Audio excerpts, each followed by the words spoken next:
Alright guys, I'm back with another hack for you. This one involves an appliance that sits on your counter, seems fairly useless except for the one thing it's for, and it just takes up space. It is the toaster.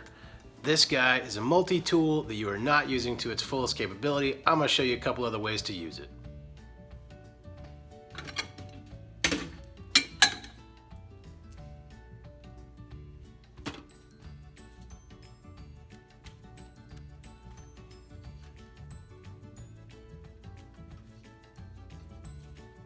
Okay, this is without a doubt the laziest quesadilla you will ever make, but I don't have to clean up a pan, and I don't have to clean up a damn thing, and it's melty and it is delicious. Thanks for watching this hack. As always, click a like, click a subscribe, share it to your friends, and start using your toaster for more than just toast.